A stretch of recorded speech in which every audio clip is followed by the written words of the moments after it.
Permata TV YouTube Indonesia dengan bangga mempersembahkan sebuah storytelling kekinian abad ini diangkat dari karya besar Esa Mintardja yang sangat populer di masanya, berlatar belakang kisah tanah Jawa masa lampau, tepatnya di penghujung kejayaan kerajaan tanah Jawa, dengan judul Kisah Api di Bukit Mentoreh.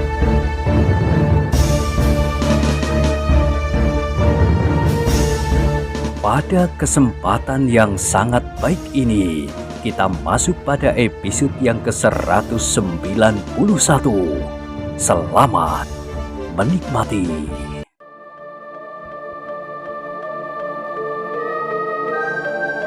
Pada episode sebelumnya telah diceritakan, jantung Untara serasa menjadi semakin cepat berdentang.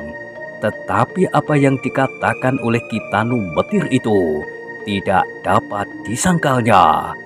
Tanggung jawab atas Agung Sedayu memang lebih banyak akan dibebankan kepada gurunya daripada kepada kakaknya.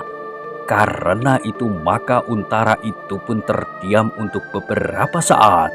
Tampaklah ketegangan di wajahnya menjadi semakin memuncak. Angger Untara, terdengar Kitanu Metir meneruskan.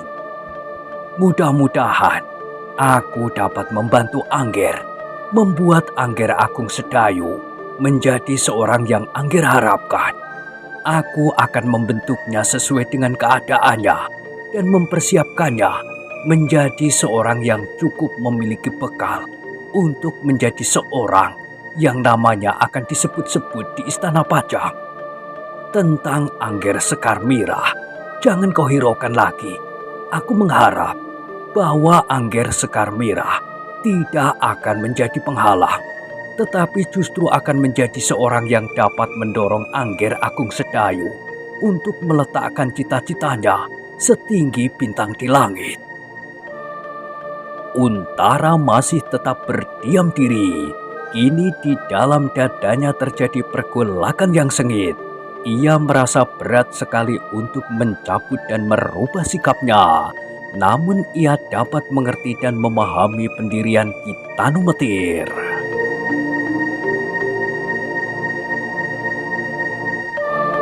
Kini sejenak mereka yang berada di peringgitan itu saling berdiam diri.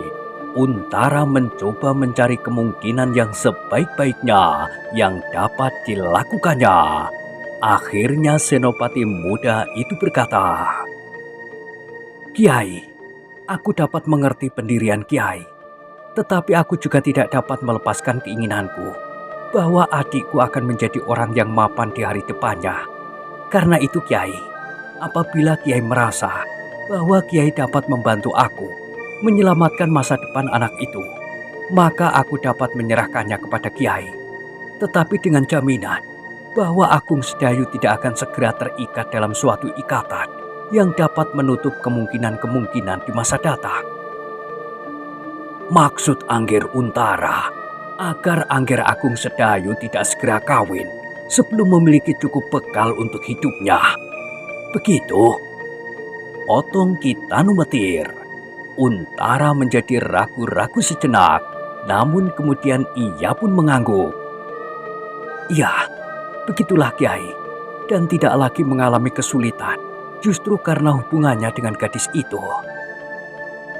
Sebenarnya, perkawinan bukan suatu batas bagi perkembangan seseorang. Mungkin justru di dalam masa perkawinan itulah seseorang mendapat dorongan untuk berbuat sesuatu. Sahut Kitanu Metir. Tetapi seandainya Angger menghendaki demikian, maka aku akan mengusahakannya. Aku akan membuatnya bersiap menghadapi masa depannya. Seandainya ia kelak menjadi seorang prajurit, biarlah ia menjadi seorang prajurit yang telah masak. Angger Agung Sedayu saat ini memang masih terlampau hijau. Ia masih banyak memerlukan pengalaman untuk mengikuti Angger Untara merayap ke tangga Istana Pajang khususnya sebagai seorang prajurit Wiratamtama.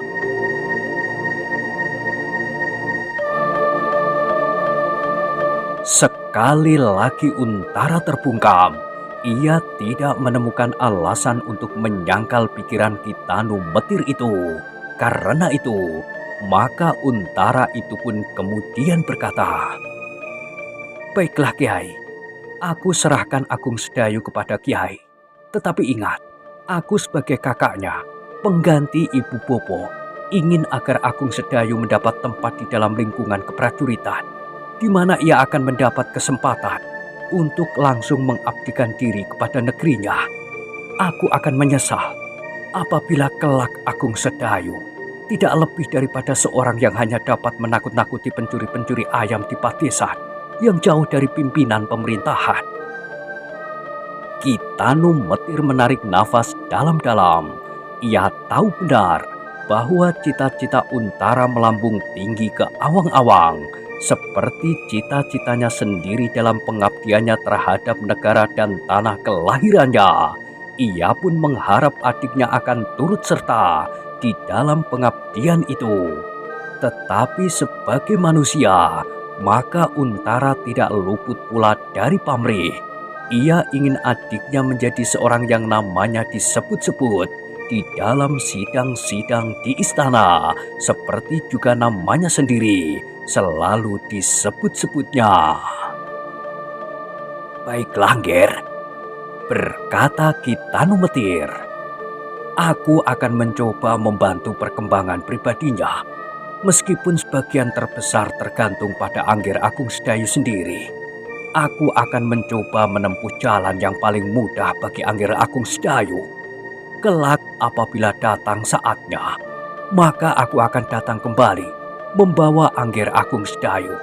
Aku akan menyerahkannya kepada Angger Untara.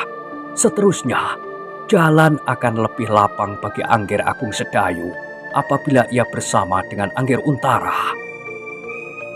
Untara mengangguk-anggukkan kepalanya. "Mudah-mudahan Kiai, semuanya terserah kepada Kiai." Kemudian Untara itu berpaling kepada Wuranto. "Terima kasih akan kerelaanmu mengorbankan kepentinganmu sendiri, Wuranto. Kau telah membantu memecahkan persoalan ini." Wuranto mengangkat wajahnya, kemudian ia berkata, "Aku seharusnya minta maaf langsung kepada Agung Sedayu, kepadamu dan kepada Kitanu Metir. Tetapi aku tidak cukup berani untuk berhadapan dengan Agung Sedayu." "Kau cukup berjiwa besar, Angger. Kau telah mengatakannya kepada aku dan kepada Angger Untara. Itu sudah cukup. Aku akan menyampaikannya kepada Agung Sedayu," sahut Kitanu Metir. Wuranto tidak menjawab, tetapi kepalanya ditundukkannya dan terdengar Kitanu Metir berkata, "Kalau demikian, maka biarlah aku membawa anak-anak Sangkal Putung itu pulang ke rumahnya. Seterusnya aku akan membawa Angger Agung Sedayu dan Angger Swandaru untuk menambah pengalamannya yang masih terlampau sempit. Mungkin ada tempat-tempat yang perlu dikunjungi. Mungkin aku akan dapat memperkenalkannya dengan orang-orang yang namanya pernah tersebar di seluruh daerah Demak lama dan yang kini seakan-akan mengasingkan dirinya." Untara tidak segera menjawab, tetapi hatinya terasa berdesir juga. Terbayang di pelupuk matanya, adiknya yang masih muda itu akan memulai dengan suatu kehidupan yang baru baginya. Kehidupan yang asing sama sekali dari kehidupannya di masa kanak-kanaknya. Dibayangkannya di masa kanak-kanak Agung Sedayu hampir tidak pernah terpisah dari ujung selendang ibunya. Kemana ibunya pergi, Agung Sedayu hampir pasti ikut bersamanya. Kalau sekali-sekali Agung Sedayu pergi juga dengan ayahnya, maka ibunya selalu berpesan bersungguh-sungguh supaya anak itu nanti kembali dengan selamat kepadanya. Kini Agung Sedayu yang hampir tidak pernah menjenguk keluar pagar itu akan pergi dengan gurunya ke tempat yang tidak menentu, merantau untuk menambah pengalaman dan menggembleng diri. Untara tersadar ketika ia mendengar Kitanu Metir berkata, "Angger Untara, aku kira tidak ada lagi kepentingan kami di sini. Karena itu, maka biarlah kami minta diri. Kami akan pergi ke Sangkal Putung untuk mengembalikan Sekar Mirah, kemudian mencoba membentuk Angger Agung Sedayu dan Angger Swandaru untuk menjadi seorang laki-laki dewasa." Untara mengangguk-anggukkan kepalanya. Jawabnya, "Aku tidak akan mencegah lagi, Kiai. Aku kali ini mempercayakannya kepada Kiai. Mudah-mudahan Kiai tidak gagal. Umur Agung Sedayu akan selalu merayap dan tidak akan dapat diulang. Tetapi aku minta Kiai tidak pergi meninggalkan padepokan ini sekarang atau besok pagi. Aku ingin kita bersama-sama yang telah berbuat sesuatu untuk menyelesaikan pekerjaan ini berkumpul bersama-sama untuk mengatakan kegembiraan hati kita dan untuk menyatakan terima kasih kita kepada Tuhan yang telah memberikan jalan yang lapang kepada kita. Aku ingin kita semuanya sempat melepaskan ketegangan yang selama ini telah menghimpit hati kita. Meskipun itu tidak berarti bahwa kita akan kehilangan kewaspadaan." Sahut Kitanu Metir, "Aku kira kami tidak perlu turut serta dalam kegembiraan itu, Nger. Bagi anak-anak Sangkal Putung itu, kegembiraan yang paling besar kini adalah kembali kepada ayah dan ibunya."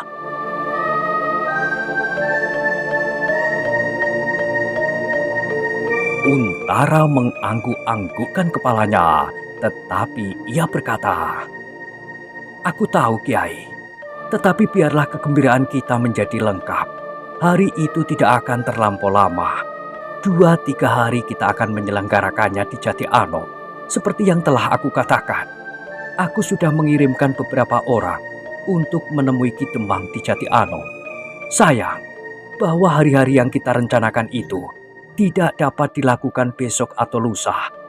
Ki Demang memerlukan persiapan untuk itu. Apalagi setelah Jati Anom dikacaukan oleh kehadiran orang-orang dari padepokan ini."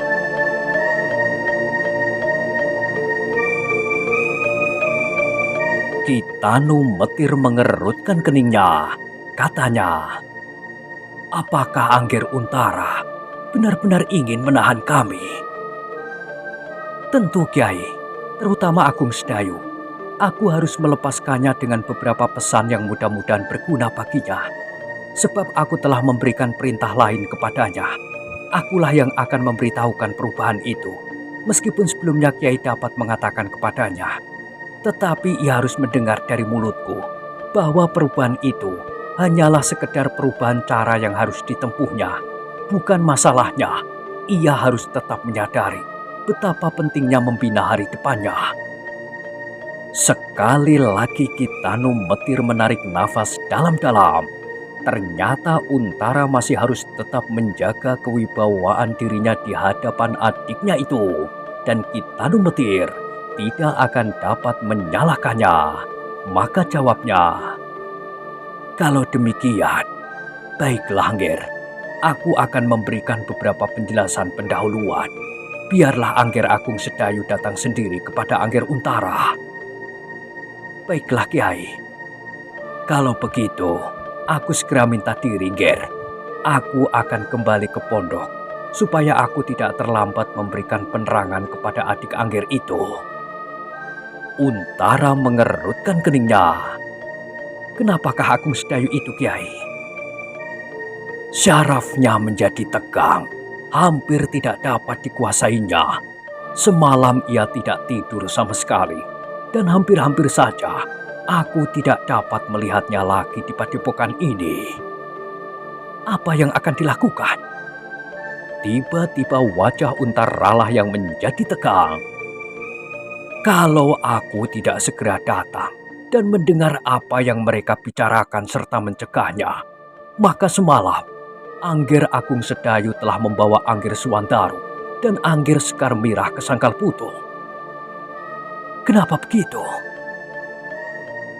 Hal-hal serupa itulah yang harus Angger ketahui. Perasaannya tidak dapat menerima tekanan dari luar, tetapi ia tidak berani untuk berterus terang melawannya. Ia tidak berani menolak perintah Angger Untara, tetapi ia tidak dapat melakukan perintah itu. Maka diambilnya jalan ketiga yang mungkin akan dapat menjerumuskannya ke dalam bencana.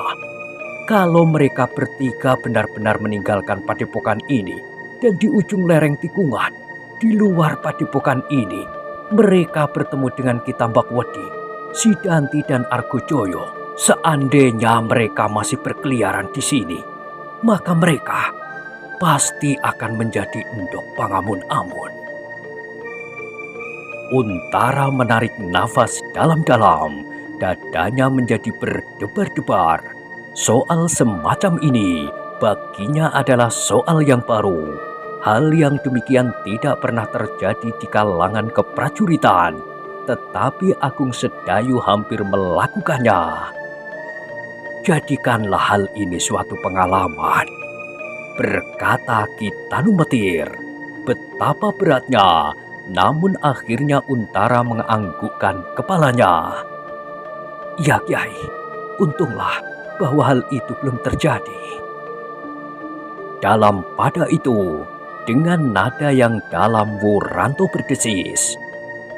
Seandainya hal itu terjadi, dan seandainya mereka menemui bahaya di perjalanan, maka aku adalah salah satu penyebabnya, dan aku pun pasti akan menyesal sepanjang hidupku. Tetapi semuanya itu belum terjadi, Nger. Semuanya masih belum terlambat. Wuranto tidak menyahut, tetapi bintik-bintik keringat di keningnya masih menitik satu-satu. Sekali ia mengusap wajah yang basah dengan telapak tangannya, namun wajah itu tidak juga menjadi kering. Sekarang, berkata Ki Tanumetir, kabut yang menyelimuti Angger, sekalian semuanya telah tersingkap. Mudah-mudahan hari-hari berikutnya menjadi cerah. Untara mengangguk-anggukkan kepalanya perlahan-lahan. Mudah-mudahan semuanya dapat terjadi seperti yang kita inginkan. Tetapi kita tidak boleh menentukan bahwa keinginan kita pasti akan terjadi, Nger. Kita hanya dapat berusaha sejauh-jauh mungkin. Namun akhirnya semuanya terserah kepada Yang Maha Besar. Meskipun demikian, kita tidak dapat menunggu saja, dan keinginan kita itu akan terpenuhi dengan sendirinya. Kita harus memohon, dan kesungguhan dari permohonan kita itu harus tercermin dari kesungguhan usaha kita. Kalau kita tidak bersungguh-sungguh berusaha, maka permohonan kita itu pun tidak bersungguh-sungguh pula, sehingga wajarlah bahwa hal itu tidak terjadi. Aku mengerti, Kiai, desis Untara. Tetapi kita harus percaya bahwa usaha yang baik pasti akan dilindungi. Kepercayaan itulah yang terungkap sebagai kepercayaan kepada diri sendiri, percaya kepada kesungguhan diri sendiri, dan percaya bahwa kesungguhan itu adalah kesungguhan dari permohonan kita yang pasti akan didengar oleh Yang Maha Kuasa. Untara mengangguk-angguk dan Wuranto pun mengangguk-anggukkan kepalanya pula. Ketika Ki Tanumetir berhenti berbicara, maka sekali lagi peringgitan itu menjadi sepi, seolah-olah mereka sedang merenungkan kata-kata Ki Tanumetir itu. Mereka terkejut ketika mereka melihat pintu peringgitan itu bergerak. Sebuah kepala tersembul dari luar, dan dengan hati-hati orang itu bertanya, "Apakah aku boleh masuk?" "Untuk apa?" bertanya Untara. "Makan telah tersedia." Oh, Untara menarik nafas dalam-dalam, dalam sekali, seolah-olah segenap ketegangan yang menyumbat dadanya selama ini telah dilepaskannya. "Bawalah masuk," katanya kemudian. kita bertiga di sini." "Baik," sahut orang itu. Sejenak kemudian orang itu pun hilang di balik pintu, tetapi segera muncul kembali sambil menjinjing 3 bungkus nasi. "Letakkanlah di situ," berkata Untara.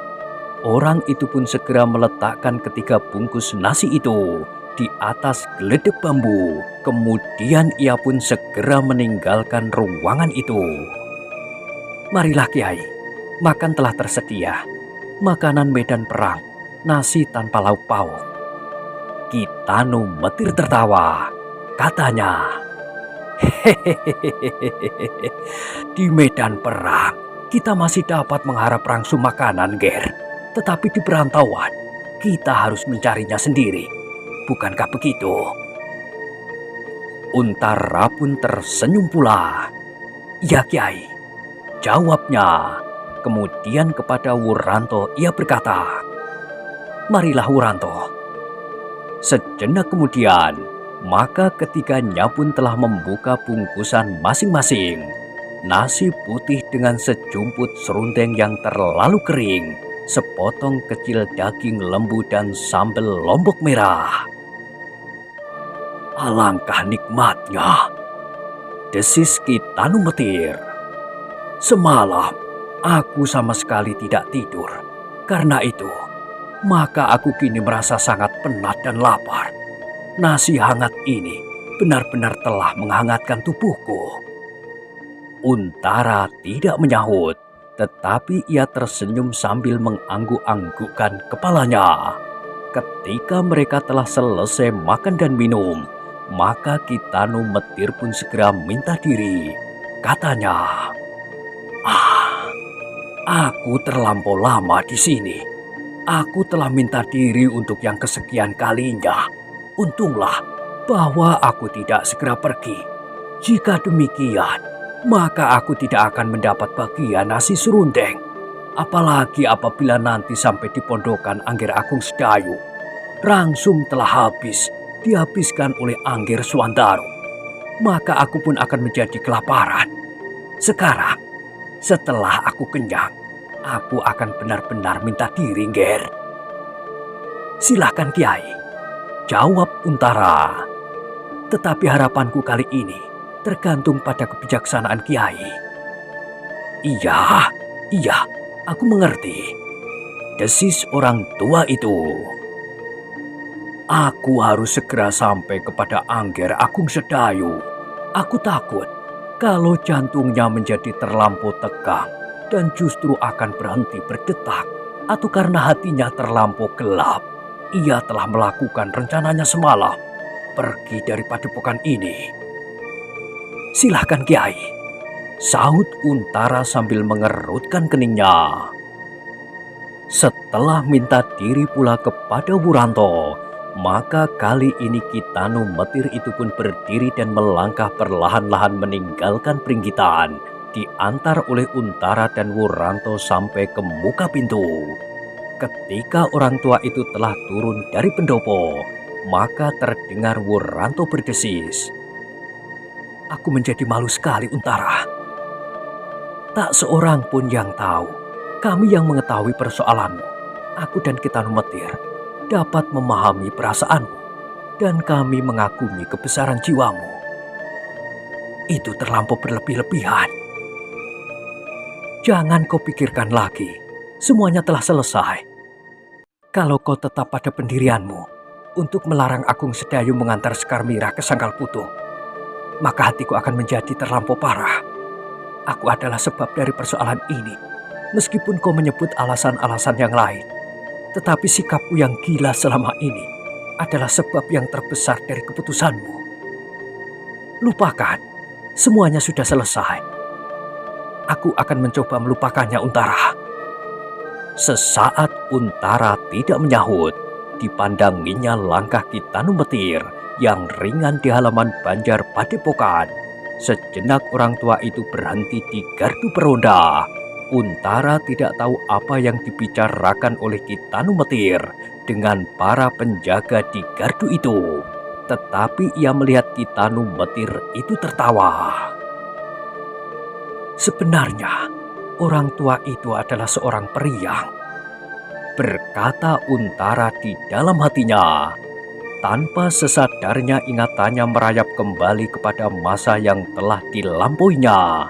Pada saat-saat ia terluka dan bersembunyi di rumah dukun dari Pakuwon itu, melihat sepintas, seseorang tidak akan menyangka bahwa dukun dari Dukuh Pakuwon itu adalah seorang yang mampu mengimbangi kedahsyatan nama Ki Tambakwedi dan bahkan tidak akan berada di bawah tingkatan Ki Gede Pemanahan, seorang panglima Wiratamtama.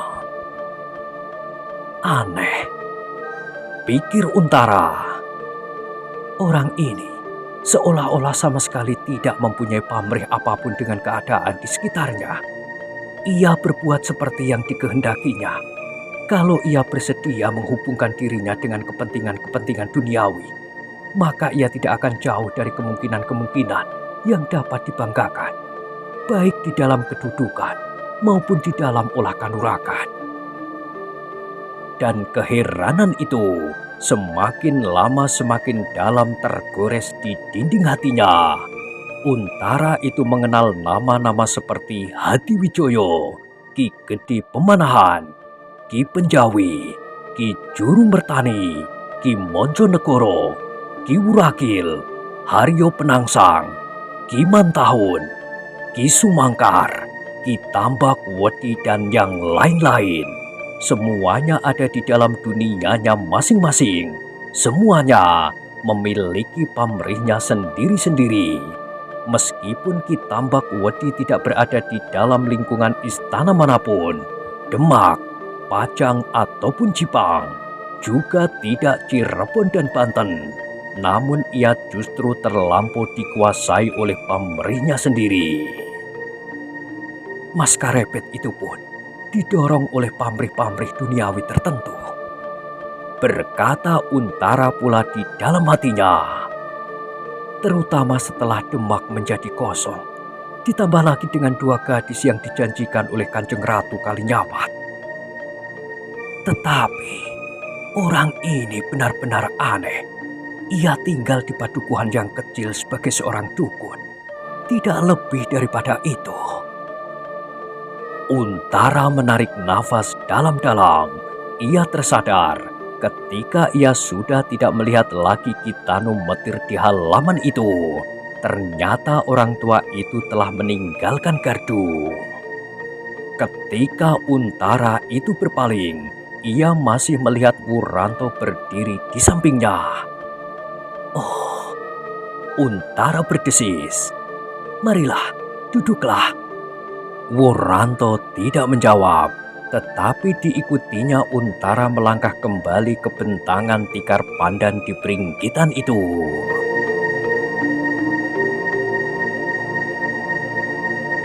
Sementara itu, Ki Tanu Metir berjalan tergesa-gesa ke Pondok Agung Sedayu. Ia mencemaskan anak muda itu. Seandainya Agung Sedayu benar-benar tidak dapat menguasai perasaannya, maka ia akan dapat berbuat hal-hal yang tidak terduga-duga. Mungkin ia akan benar-benar membawa Swandaru dan Sekar Mirah segera pergi ke Sangkal Putung. Tetapi orang tua itu menarik nafas dalam-dalam ketika ternyata Agung Sedayu, Swandaru, dan Sekar Mirah masih ditemuinya di pondoknya. Meskipun agaknya Agung Sedayu sudah hampir tidak sabar lagi menantinya. Belum lagi Ki Tanu Metir masuk ke dalam rumah, maka Agung Sedayu sudah menyongsongnya sambil bertanya, "Bagaimana Guru? Apakah aku harus menjalani keputusan Kakang Untara itu?" "Apakah aku tidak kau persilahkan masuk?" bertanya Ki Tanu Metir. Oh, Agung Sedayu menarik nafas, tetapi ia benar-benar sudah tidak dapat menunggu lagi. Keterangan dari gurunya itu tertunda-tunda. Dengan tergesa-gesa ia pun berkata, "Marilah Kiai, silahkan duduk. Tetapi bagaimana dengan Kakang Untara?" Ki Tanu Metir mengangguk-anggukkan kepalanya. Dipandanginya wajah Agung Sedayu yang pucat itu, wajah-wajah Swandaru dan Sekar Mirah yang gelisah dan bingung pula. Tiba-tiba orang tua itu berkata sareh, "Bukankah kalian telah dirisaukan oleh hati kalian sendiri?" Hampir bersamaan ketiganya menarik nafas dalam-dalam. Sekali lagi Sekar Mirah menyahut pertanyaan itu. Iya, Kiai. Kami memang sedang dirisaukan oleh hati kami sendiri. Nah, kalau demikian, tenangkanlah hati kalian. Tidak ada alasan apapun bagi kalian untuk menjadi risau. Sejenak Swandaru dan Agung Sedayu saling berpandangan. Mereka sama sekali tidak menemukan kesan yang mencemaskan di wajah orang tua itu. Bahkan sejenak kemudian, orang tua itu pun bertanya, "Apakah kalian telah mendapatkan rangsum?" Agung Sedayu menggigit bibirnya. Pertanyaan itu sama sekali tidak diharapkannya. Tetapi ia menyahut, "Sudah, Kiai. Baru saja. Kami masih belum sempat memakannya." "Makanlah." "Kami belum lapar, Kiai," jawab Agung Sedayu. "Tetapi mungkin Angger Swandaru dan Sekar Mirah menjadi lapar." Keduanya bersama-sama menggelengkan kepala mereka. Belum, Kiai. "Kalau begitu, akulah yang lapar. Di Banjar, aku sudah mendapat makan, tetapi hanya 1 bungkus. Berapa bungkus kalian mendapat rangsum?" Sekali lagi Agung Sedayu menarik nafas dalam-dalam, tetapi mulutnya terpaksa juga menjawab, 4, Kiai. Kami minta 1 untuk Kiai. "Bagus, marilah kita makan. Kita merayakan akhir dari keadaan yang selama ini telah membuat kalian menjadi bingung. Kita akan sampai pada suatu keadaan yang baru, suatu kehidupan yang lain dari yang pernah kalian tempuh selama ini."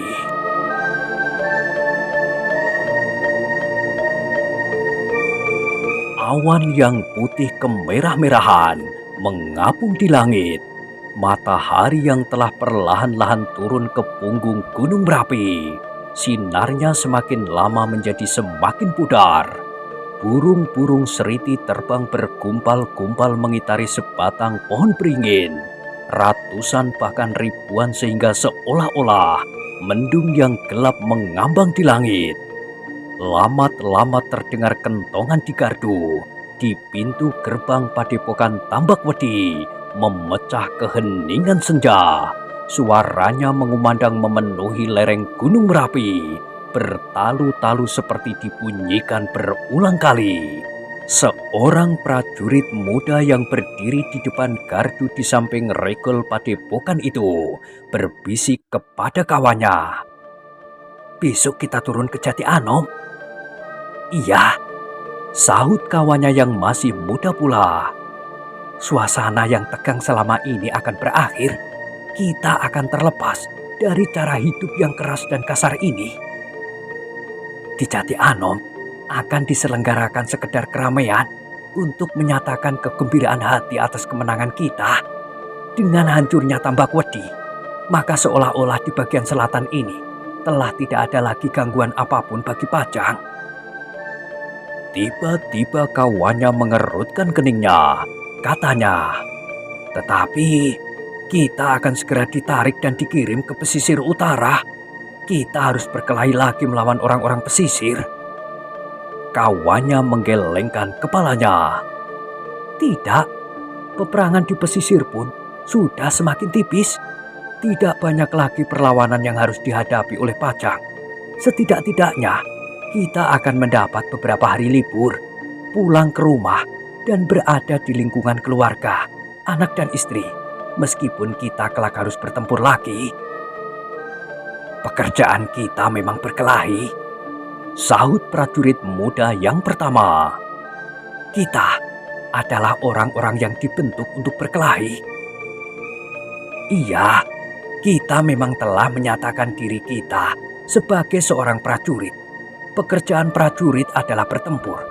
Meskipun demikian, kita adalah manusia yang suatu ketika ingin hidup seperti kebiasaan hidup manusia.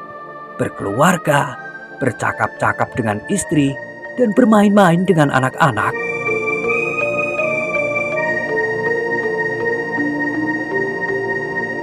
Tiba-tiba keduanya terperanjat ketika di belakang mereka terdengar suara. Siapa yang berkata bahwa prajurit itu pekerjaannya berkelahi dan bertempur? Oh, Ki Lurah, desis kedua prajurit itu hampir bersamaan. Ternyata di belakang mereka berdiri seorang lurah Wiratamtama. Habis, apakah yang harus kita lakukan, Ki Lurah? Bertanya salah seorang dari kedua prajurit itu. Lurah Wiratamtama itu tersenyum, namun ia bertanya pula. Apabila peperangan ini telah selesai, sisa-sisa orang-orang yang berkeras kepala itu, bekas pengikut Haryo Penangsang telah habis dan tidak ada lagi pertentangan di seluruh wilayah Pajang. Lalu kita para prajurit harus mencari persoalan baru supaya kita tidak menjadi seorang pengangguran. Desah salah seorang prajurit muda itu. Coba katakan, bertanya Lurah Wiratamtama itu. Apa yang harus kita kerjakan? Kedua prajurit itu saling berpandangan. Kemudian salah seorang dari mereka berkata, bukankah jumlah prajurit akan berangsur-angsur dikurangi dan kita akan kehilangan pekerjaan kita? Lurah Wiratamtama itu pun tersenyum. Dan kau akan menjadi sakit hati karenanya. Kedua prajurit muda itu terdiam. Sekali lagi mereka saling berpandangan. Coba katakan, apakah niatmu ketika kau pertama kali memasuki lapangan ini? Keduanya tidak segera menjawab.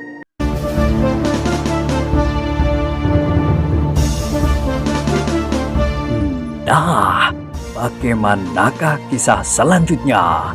Silahkan ikuti terus kisah Api di Bukit Menoreh pada episode berikutnya. Sampai jumpa.